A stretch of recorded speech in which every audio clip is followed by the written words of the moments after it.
Hello and welcome to Game Gumbo. Today we're unboxing the Derelict Ship expansion to Shadows of Brimstone.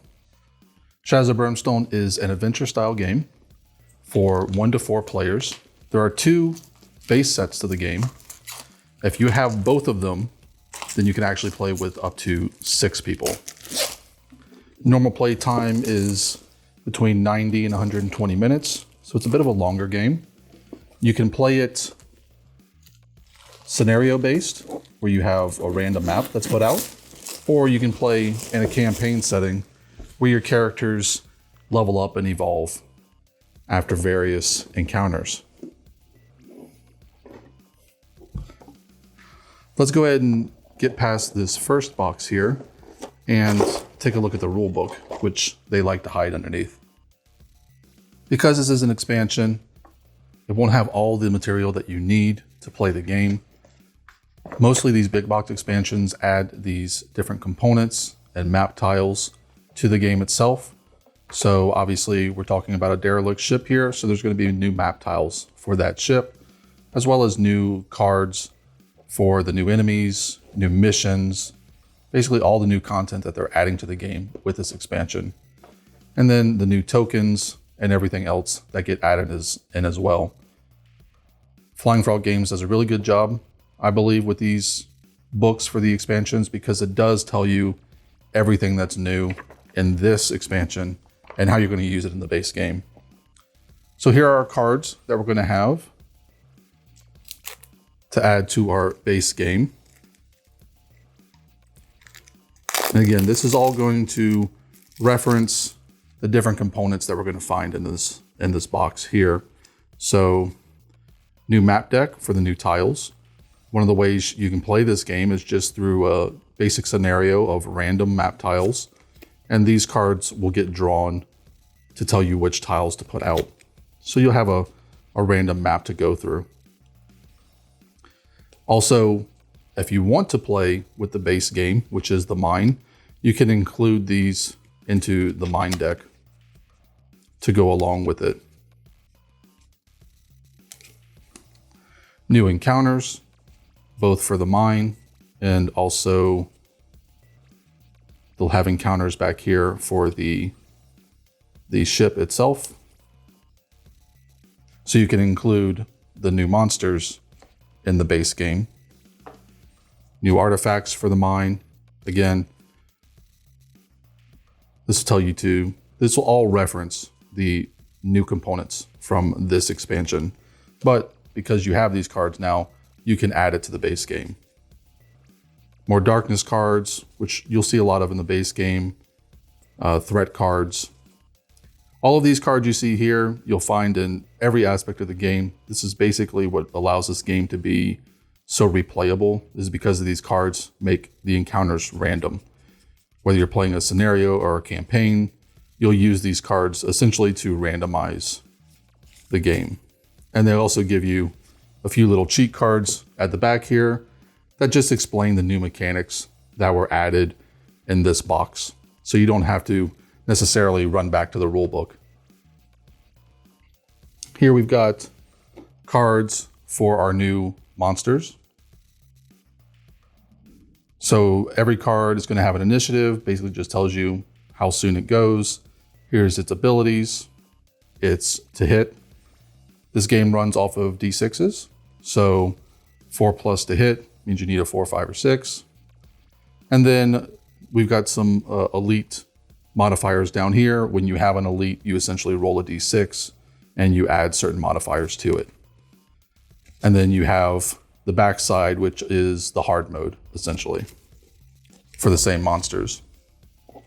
We're going to have a lot of cardboard back here because this is one of the larger expansions. These will add a lot of new tiles to the game. There are smaller expansions as well. We've actually done quite a few of them on our channel if you want to check them out. The smaller expansions usually they won't add these map tiles. They'll usually add new rules, maybe new conditions, things of that nature. So we got the punchboard here. Flying Frog punchboard, it's definitely thick enough. It's a little finicky to punch out. The pieces get a little, they need a little finesse to get out. They don't just fall out like some other companies. But that could be a good thing as well if you don't want the punchboard just popping out on you right away sometimes.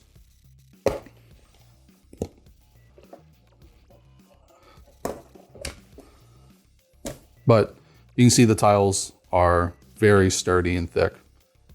These are also double-sided. So on the one side, you have the tiles when you're using them in the mine. And then on the other side, you have the tiles when you're using them with the Derelict Ship setting. So more punchboard here, just more tiles. These are little end caps.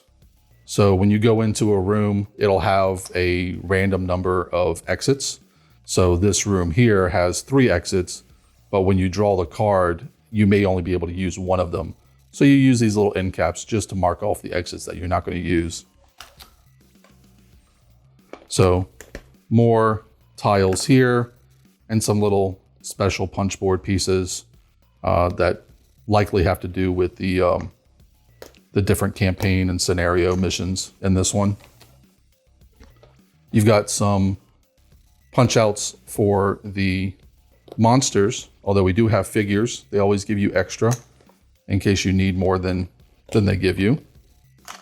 And then probably the more interesting side of these is the back side. That's probably what you're looking at if you're looking to buy this, because these are the new tiles.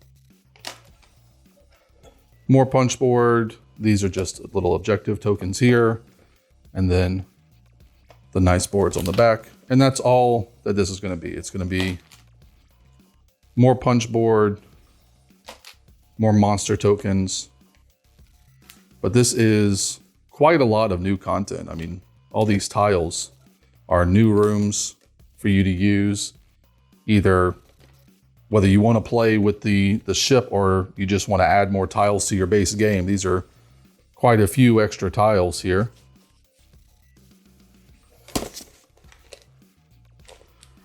And then what we skipped over at the very beginning is we've got the monster figures here. So let's go ahead and open these up.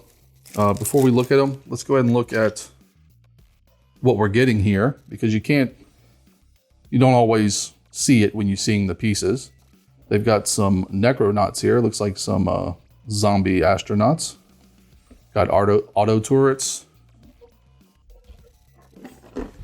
And then we've got some drones to put together. So here are obviously the drones. You see the round capsules for them.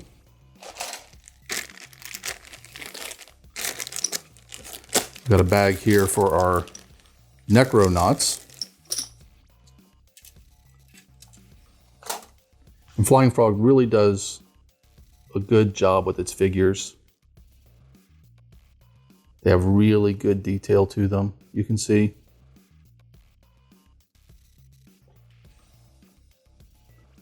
This kind of shattered face mask is really cool in particular. And last we have the auto turrets.